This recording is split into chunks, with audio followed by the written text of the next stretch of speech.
어느 날 이 한 청년이 있었습니다. 이 청년은 이 집회에 참석했다가 예수님을 만나게 돼서 은혜를 받습니다. 그래서 이 뜨거운 은혜를 받은 이 청년이 이제 담당 목사님을 찾아갔대요. 그래서 이 담당 목사님에게 이야기를 합니다. 목사님, 저는 이번에 정말 예수님을 뜨겁게 만났습니다. 그래서 제가 너무 뜨겁게 만나니까 너무 기쁘고요. 너무 감사하고요. 예수님을 위해서는 지금 당장에 뭐든지 다 할 수 있을 것 같습니다. 이렇게 목사님에게 얘기했어요. 근데 이 이야기를 들은 목사님이 너무 흐뭇한 거예요. 감사하고 기쁘고 감격스러워서 막 눈물도 나고, 그리고 이렇게 고백하는 이 청년이 대견하기도 했다라는 것이죠. 이 청년은 목사님을 바라보면서 반짝반짝 빛나는 눈으로 목사님을 쳐다보면서 이렇게 또 이야기를 이어갔답니다. 저는요, 이제 예수님을 진짜 믿었으니까요, 이제 진짜 구원받은 사람이니까요, 교회에서 앞으로 계속 살겠습니다. 이렇게 얘기를 했대요. 근데 목사님이 이제 갑자기 겁이 나가지고, 아니다, 교회에서 살 거 없다. 예수님께서 너를 만나주신 것은 교회로 부르시기 위해서 만나주신 것도 맞지만 다시 세상 속으로 너를 보내기 위해서 너를 부른 거야 라고 이야기를 했다라는 것이죠. 오늘 말씀의 제목과 같이 세상 속에서 더욱 빛이 나는 우리 플러스 교회와 플러스 교회 모든 성도들이 되시기를 축복하겠습니다. 우리 주 예수 그리스도 하늘로부터 은혜와 평강이 여러분들에게 함께 하시기를 축복합니다. 목사님에게 함께 하시기를 축복합니다. 기다렸다는 듯이 지금 공격적으로 축복합니다. 다가 끝나기도 전에 목사님에게도 함께 하기를 축복합니다. 아, 예, 감사합니다. 네. 감사합니다. 네. 우리 모두의 이 은혜가 하나님의 나라의 것들인 줄로 믿습니다. 오늘은 아까 광고 드린 바와 같이 농촌 선교주일 그리고 사회복지주일입니다. 사실 이렇게 얼마나 이것에 대해서 의미를 부여해서 지키는 교회가 많을까 싶기도 하지만 어쨌든 교단에서 또 교계에서 우리가 특별한 의미를 좀 부여해서 좀 지켜보자라고 하는 주일인 것은 틀림이 없는 것이죠. 하나님께서 저와 여러분들을 이 교회 안에만 머물러 있게 하지 않고 세상 속으로 보내고 파송하고 계시다라는 것을 우리가 한번 좀 생각해 보면서 오늘 말씀의 은혜를 구해보고자 합니다. 디모데후서는요, 특별히 디모데후서 2장은 하나님의 부르심에 대한 바울의 권면이죠. 이 배경은요, 바울이 로마 감옥에 있을 때 디모데에게 보내는 두 번째 마지막 편지인 것입니다. 그는 젊은 목회자였던 이 디모데에게 복음의 일꾼으로서는 어떻게 살아야 하는지에 대해서 가르쳐 줍니다. 그리고 복음의 사역자에게 요구되는 자세와 믿음의 태도에 대해서도 설명하고요. 세상 속에서의 이 믿음의 사람이 어떠한 사명을 가지면서 살아야 할 것인가에 대해서도 도전하고 있는 내용들로 구성이 되어져 있습니다. 특별히 말씀의 오늘 제목과 같이 세상 속에서 더욱 빛이 나는 우리 플러스 교회와 또 우리 플러스 교회 성도들이 되기 위해서 우리는 어떻게 살아가야 할까요? 오늘 말씀은 우리에게 이렇게 도전하고 있습니다. 1절 말씀인데요. 1절 말씀을 다시 읽어보겠습니다. 내 아들아, 그러므로 너는 그리스도 예수 안에 있는 은혜 가운데서 강하고, 할렐루야. 따라 해볼까요? 은혜 가운데서 강하자. 은혜 가운데서 강하다라는 것은 우리가 그냥 인간적으로 육신과 정신이 센 것을 이야기하는 것이 아닙니다. 은혜 안에서 강하다라는 것은 하나님 안에서, 말씀의 법 안에서 우리의 이 속 사람을 누르고 하나님의 성품으로 살아가는 것이 은혜 가운데서 강하다라는 것을 믿으시기를 바랍니다. 바울은 디모데에게 강할 것을 요청하죠. 그런데 이 강함은 인간적인 강함은 아니다라는 것입니다. 은혜 안에서. 그리고 그가 받은 것을 충성된 사람들에게 부탁하라고 얘기하고 있습니다. 2절 말씀을 읽어봅니다. 또 내가 많은 증인 앞에서 내게 들은 말을 충성된 사람들에게 부탁하라.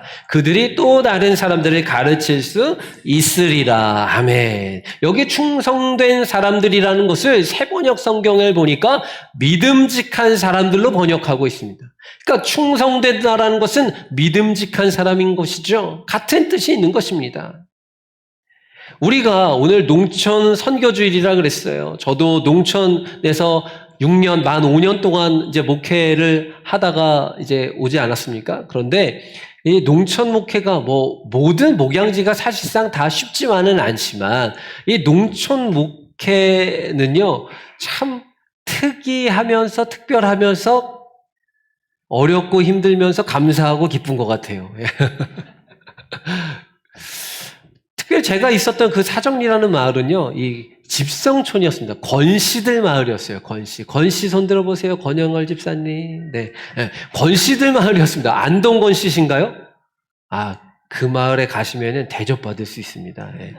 아무튼 그 권씨들 마을이었는데, 이 권씨들이 다 거기서 이 다 집안들이잖아요. 그러니까 누가 교회 나갔더라라고 하면은 핍박도 있고, 또 조롱하기도 하고, 비꼬기도 하고, 이런 일들에서부터, 그리고 조금 떨어진 한 200m, 300m 정도 떨어진 곳에 또 마을이 하나 있는데, 그 마을이거든요. 근데 여기는 신씨들 마을이에요. 신씨들 마을. 신씨들 손 드세요. 네. 신씨들 평산 신씨인가? 그렇던데 평산 신씨. 네. 신희성 권사님 무슨 신씨세요? 다른 신이군요. 다행히. 네. 저는 유일신, 죄송합니다. 평산 신씨들 마을인데 이분들에게 전도를 하니까 거기 권씨 마을에 있는 교회라서 안 간다는 거예요. 그래서 얼마나 속이 안 좋은지. 그리고 예전에는 이 교회가 생겨서 그나마 낫지만 예전에는 이 권씨들과 신씨들이 그렇게 패싸움을 또 많이 했다는 거예요. 그래가지고 예전에 한번 싸움 붙으면은 곡괭이자루 들고 와서 까내리고 호미자루 갖고 왔고 이 아낙네들이 막 싸우고 감자 던지고 이래가지고 이렇게 싸웠다는 거예요. 그 사이가 안 좋아. 그 마을인데 사이가 안 좋더라고요. 그래서 선교팀 내려오거나 아니면 이 전도하러 가서 하면은 여기 오시지 말라고 저한테 막 그러더라고요. 진짜 끝까지 그 신씨 마을에서는 안 오시더라고요. 아무튼 좀 그런 경험들도 있었어요. 그러니까 제가 이제 이렇게 코로나 전에 그 사정교회에서 이렇게 좋은 교회로 가게 됐는데 사정교회 후임으로 오신 분이 이제 오고 몇 달 안 돼서 코로나가 왔어요. 코로나 오니까 마을 사람들이 교회 앞으로 몰려들어서 교회 문 닫으라는 거예요. 교회 문 닫으라는 거예요. 모이지 말라는 거예요. 목사님, 교회 안 모여야 되는 거 아닙니까? 이제 저 있을 때부터 외부에서 성도들이 많이 왔거든요. 그랬더니 외부에서 오니까 더더군다나 안 된다. 여기 노인들도 많이 살고 그러는데 이 노인들 코로나로 돌아가시면 어떡하냐. 교회가 이 원흉이다. 이래가면서 아주 막 속상했다라는 그 이야기도 제가 들었어요. 이런저런 이유를 막론하고 모든 선교지가 어려움이 있지만 특별히 오늘 우리가 이 농촌 지역을 한번 좀 품었으면 좋겠습니다. 참 어려운 일들이 많아요. 더군다나 이제 요즘에는 이 초고령화 시대 그리고 도시로 인구가 또 쏠림 현상이 일어나니까 여기만 해도 이제 우리가 혁신 도시니까 나름대로 아이들도 있고 이 젊은 층들도 있고 그렇지만 이 여기에서 조금만 벗어난 지역만 해도 아이들이 없잖아요. 그 마을에 아기 울음소리가 없어진 지 이미 오래된 그런 시대를 우리가 지금 살아가고 있는데요. 농촌은 더욱 그렇죠. 청년회장을 막 60대 후반 이런 분이 청년회장 하고 계시고 제가 말씀드렸지만 91살 드신 분이 커피를 저를 타서 자기가 커피 담당이라고 노인회관 갔더니 자기가 커피 담당이라고 그러면서 저를 커피를 타서 주는데 제가 이거를 어떻게 마셔야 될지 모르겠더라고요. 안 타주셔도 된다 그러는데 손님이 왔으니까 자기가 담당이라는 거예요. 그래서 91살 드신 할머니께서 커피를 줘가지고 거기에 그 커피가 다 녹아졌는지 커피에다가 커피를 탔는지 다른 걸 탔는지 모르겠지만 눈도 침침하신데 이걸 타서 저를 이렇게 주시는 거죠. 근데 그런 상황 가운데 있다라는 것입니다. 우리가 은혜 안에서 강해지고 그리고 또 그 받은 바 은혜와 사랑을 나누려면 이 세상을 품을 수 있어야 되는 것이고요. 특별히 농촌 지역의 이 목회의 선교지를 우리가 오늘 품어야 된다라는 것입니다. 세상 속에서 더욱 빛이 나는 우리 플러스 교회가 되기 위한 또 도전의 자세가 3절에 소개되어져 있습니다. 3절 말씀을 읽겠습니다. 3절, 너는 그리스도 예수의 좋은 군사로 나와 함께 고난을 받아라 라고 이야기합니다. 고난을 감당하는 제자의 자세를 갖추어야 된다라는 것이죠. 바울은 이 말씀 이후에 3가지의 비유를 들고 있습니다. 첫 번째는 병사로서의 비유. 4절 말씀을 읽습니다. 4절, 병사로 복무하는 자는 자기 생활에 얽매이는 자가 하나도 없나니 이는 병사로 모집한 자를 기쁘게 하려 함이라. 병사라는 것은 이 세상 일에 얽매이지 않는 것입니다. 명령에 집중해야 되는 것이죠. 병사가 만약에 그 상사의 명령을 듣지 않으면 그거 뭐 당나라 군대죠. 표현을 하자면 당나라 군대로 가는 것입니다. 또 두 번째, 경기하는 사람의 비유를 듭니다. 5절 말씀 읽습니다. 경기하는 자가 법대로 경기하지 아니하면 승리자의 간을 얻지 못할 것이며, 경기자라는 것은 이 법, 그 틀 안에서 그 경기를 운영해 나가야 되는 것이죠. 이제 여러분들도 뭐 야구를 좋아하시겠지만 이제 조금 있으면은 우리 최강 하나가 이제 포스트 시즌을 맞아서 예, 플레이오프에 진출해서 이제 좀 있으면 경기를 이제 앞두고 있는데 두산이랬다. SSG랑 지금 그 어디입니까? 예, 삼성이랑 지금 이제 하나랑 경기 그렇게 해보고 싶어가지고 서로 이기려고 지금 이제 준비하고 있잖아요. 어쨌든 이제 온데 이 야구 경기가 있는데 이 배트를 가지고 투수가 던지는 공을 치는 거 아니겠습니까? 근데 나는 이 방망이보다 야구 배트보다 난 발이 더 편해 라고 해서 발로 날라오는 공을 차요. 그러면 그건 파울입니다. 반칙이에요. 될 수 없는 일입니다.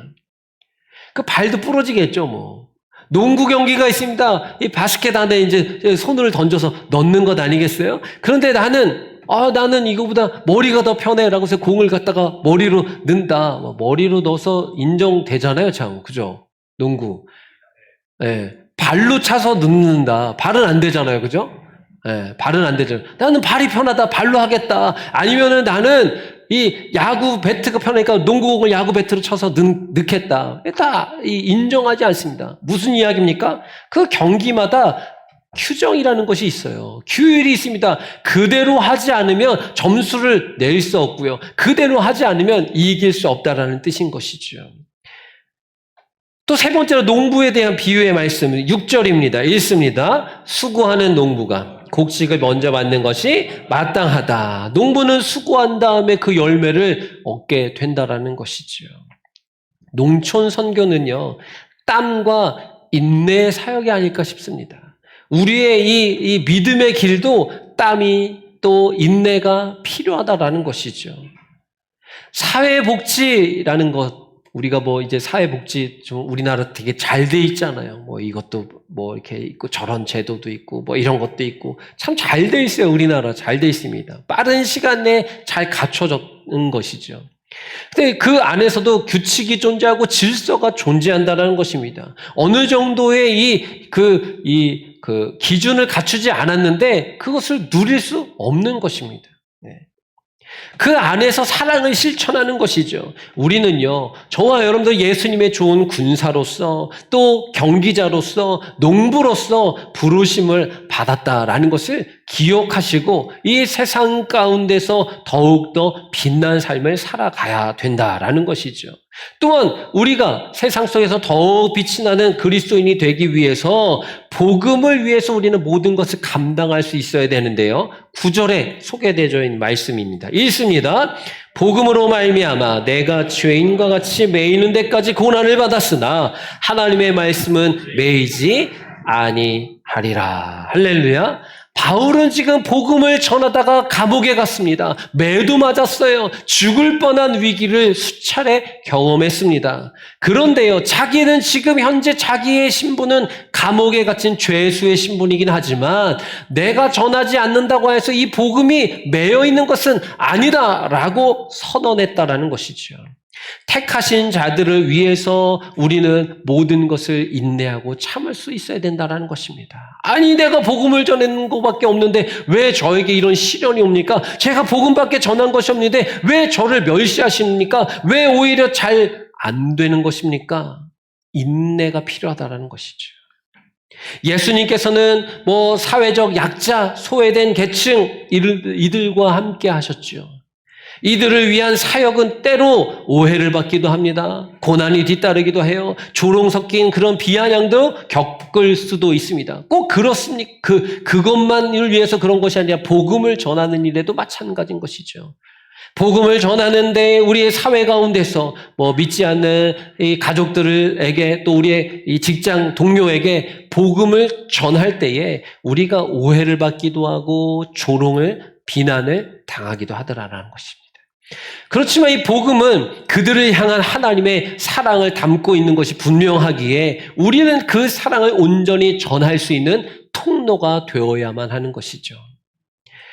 또 우리가 세상 가운데서 더욱 빛이 나는 그리스도인이 되기 위해서 13절 말씀 읽겠습니다. 13절 우리는 미쁨이 없을지라도 주는 항상 미쁘시니 자기를 부인하실 수 없으시리라. 바울은요, 믿음의 고백을 마치 시와 같이 표현했습니다. 12절에 함께 죽으면 함께 살 것입니다. 함께 참으면 함께 왕노릇합니다. 라고 소개하고 있는 것이죠.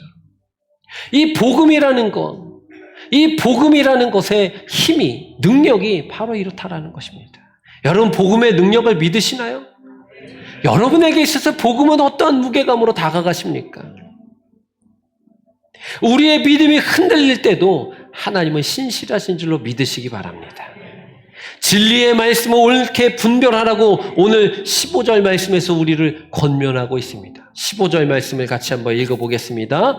너는 진리의 말씀을 옳게 분별하며 부끄러울 것이 없는 일꾼으로 인정된 자로 자신을 하나님 앞에 드리기를 힘쓰라. 그 어린아이들이 하는 우리 어하나 클럽이라는 것이 있는데요. 그 어하나 클럽의 이 정신되는 말씀 구절이 바로 이 디모데후서 2장 15절이죠. 부끄러울 것이 없는 일꾼으로, 하나님의 일꾼으로 거룩하게 세워지는 것. 그것을 위해서 자녀들을 교육하는 것. 우리도 이 어하나 클럽을 이제 도입을 할 시기가 되면 또 도입할 의사가 있기도 하지만 어쨌든 그렇습니다. 다음 세대를 세우고 지금 내 세대를 세울 때에 우리가 복음 앞에서 부끄러울 것이 없어야 되는 것입니다. 하나님 앞에서 우리가 감사하고 견고하게 온전하게 완전하게 복음으로 세워져야 되는 것이죠. 바울은 지금 이 말씀의 일꾼이 되라고 권면하는 이 내용을 통하여서 옳게 분별한다라는 것, 정확하게 자른다라는 그 뜻으로 이 말씀을 바르게 해석해야 하는 것, 그리고 바르게 적용해야 되는 것에 대해서 소개하고 있는 것입니다. 여러분, 말씀 우리가 듣습니다. 아멘 해요. 그리고 그렇게 살 것에 대해서 결단도 합니다. 근데 그 결단이요, 언제까지 가십니까? 얼마나 가십니까? 문 밖에 나가면서 잊어버리시나요? 식사하는 도중에 날아가고 다 없어지나요? 누구와 만나서 이야기를 섞으면 사라지지는 않던가요? 오늘 우리가 일부 때도 도전을 했지만 우리의 이 신앙은요, 머물러 있는 신앙이 돼서는 안 된다라는 것입니다. 우리가 아이들을 낳아서 길러보신 분들 계실 거예요. 그리고 또 그 어린 시절의 기억이 있으신 분들도 있을 것입니다. 만에 하나 예를 들어서 우리가 지금 나이가 이렇게들 다들 드셨는데 여전히 누워서 기저귀 좀 갈아주세요. 배고픕니다. 우유병 좀 물려주세요. 졸립니다. 안고 토닥토닥 좀 재워주세요. 라고 칭얼거리고만 있으면 그것에 대해서는 뭔가 조금 문제 아니야? 이렇게 위기의식은 가지고 살아요. 저희 큰아이가 있었는데 저희 큰아이가 그 또래에 비해서 말이 좀 느렸어요. 두 돌 지나고 그 밑에 동생 보고 이러는 데까지도 엄마 아빠 요런 거 단어만 조금 하고 이게 말을 잘 안 이어가더라고요. 그 또래 애들은 문장도 하고 뭐 이거저거 뭐 표현도 하고 그러는데 우리 아이는 이런 것만 했어요. 그 주변에서 와가지고 병원에 데리고 가봐야 되는 거 아니냐, 뭐가 잘못된 건 아니냐, 뭘 좀 해봐라, 뭐를 해라. 이 얘기를 막 저랑 아내한테 너무 자주 하는 거예요. 주변의 사람들이. 근데 저희 뭐 데리고 가지 않았어요. 왜냐하면은 저희가 보기에 뭐 그냥 뭐 문제 없을 것 같았거든요. 뭐 아시는 바와 같이 지금 그냥 말 잘하고 다니고 있습니다. 조급함이 문제였던 것 같아요. 그런 이야기를 들을 때에. 그런 것만 들어도 우리가 뭐 조급함이 있는데요. 영적으로는 어떻습니까? 영적으로 우리가 10년 이상 신앙생활을 하고 뭐 몇 대에 걸쳐서 하고 뭐 몇십 년째 하고 있고 내가 직분도 이렇게 받았다고 그러는데 여전히 주님 저에게 시련은 어울리지 않습니다. 저는 고난만 찾아오면 저는 바로 떠날 거예요. 저한테 고난 주지 마세요. 이렇게 살아가고 있지는 않습니까? 이 고난을 넘어가고 또 더 큰 시련을 이겨내고 또 이 환난을 이겨내고 또 넘어가고 점점 그리스도의 군사로 하나님께서 우리를 만들어 가시려고 요청하고 도전하고 계시는데 저는 아프면은 싫습니다. 저는 외면당하는 거 싫습니다. 저는 친구 없으면 못 견딥니다. 저의 집안은 건드리지 마십시오. 우리 자녀들은 건드리지 마십시오. 내가 경영하는 이 사업장은 건드리지 마십시오. 저는 건강해야 됩니다. 라는 것으로 찡얼거리지 않습니까? 하나님께서는요, 진리를 따라서 이 세상 속에서 군사로, 병사로 살아갈 것을 우리에게 요청하시는 거예요. 제가 예배 끝나고 이제 점심이 지나면 이제 오후에 1시 반에 이제 청소년부 예배도 드리고 모임도 있고 이러잖아요. 이제 고등부 이 선배들이 중등부 집에 못 가게 하려고 막 잡아요. 이렇게 막. 야, 가지 마, 막 이래요. 그러다가 이제, 목사님, 잠깐만 얘 좀 맡아주세요. 막 이러면서 저한테 떠넘길 때가 있어요. 그래가지고, 야, 언니가 가지 말래잖아. 야, 오빠가 가지 말래잖아. 야, 형이 가지 말래잖아. 누나가 가지 말래잖아. 이러면서 막 이렇게 잠깐 잡고 있어요. 그러면은 이제 아이들이 이런 얘기를 합니다. 아까 오전에 예배 드렸잖아요. 오전에 예배 드렸는데 왜 또 드리라 그래요? 일리 있잖아요. 그죠? 제가 그래서 이야기합니다. 이야기할 겁니다. 아직 그 얘기를 하지 못했어. 근데 고민하다가 생각이 났어요. 너희들이 여기 있으니까 잘 들어. 지금 이 시간에 예배를 통해서 하나님을 만나면 가도 돼. 오후에 안 드리고 가도 돼요. 근데 이 시간에 졸고 버티고 핸드폰 만지고 이러고 있으면요, 오후에 예배 드려야 돼요. 내년에는 우리 작년부 오후 예배를 부활이 아니죠. 우리는 이제 시도죠. 오후 예배 이제 기도하고 있어요, 지금. 오늘 몇 주 전부터 감동이 와가지고 제가 점심 먹고 속회 예배 드리고 하지만 2시나 아니면 저녁에 저녁 예배 요새 다시 부활하는 거 쉽지 않은데 저녁에 저녁 예배 아니면 오후 예배 이런 도전이 자꾸 와가지고 혼자 할 것 같지는 않아요. 그래도 혼자. 아무튼 우리에게 하나님께서 도전하시는데요. 자꾸 우리는요, 저 아직 걸음마 단계예요. 저 이제 뒤집기 시작했어요. 기저귀 좀 갈아주세요. 젖병 좀 물려주세요. 좀 졸려요. 토닥토닥 좀 안고 재워주세요. 저 눕혀서 자는 거 싫고요. 안고선 재워줘야 돼요. 안고서 그냥 가만히 서 있는 거 말고요. 동네 한 바퀴 돌아주셔야 돼요. 라고 예수님한테 자꾸 우리가 찡얼거려요. 고난 나 못 이깁니다. 뭐 교회가 이렇게 요구하는 게 많아요. 그냥 한 번 와서 그냥 있으면 됐지. 뭘 자꾸 이거 해라 저거 해라. 우리 교회가 이거 해라 저거 해라 하고 있지는 않지만 왜 그렇게 합니까? 라고 칭얼거리고 있지는 않느냐라는 것이죠.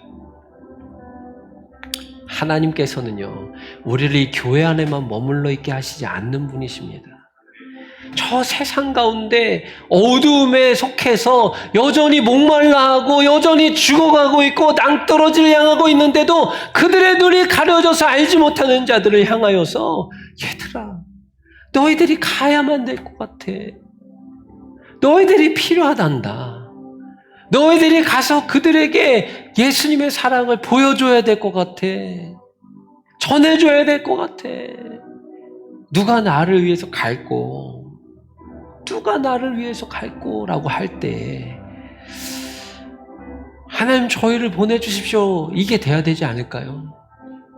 우리를 농촌으로 선교지로 사회복지가 필요한 그 현장으로 하나님께서 우리를 보내시기를 원한다는 것입니다. 예수님의 제자는요, 세상 속에서 빛과 소금이 되어야만 하는 것입니다. 나는 지금 어디에서 이 복음을 살아내고 있습니까? 여러분 은혜 안에서 강해지고 계십니까? 아니면 지쳐 계십니까? 소외된 이웃을 향하여서 내 주변에 믿지 않는 어둠에 속한 자들을 향하여서 하나님의 마음을 어떻게 실천하고들 계시느냐라는 것이죠.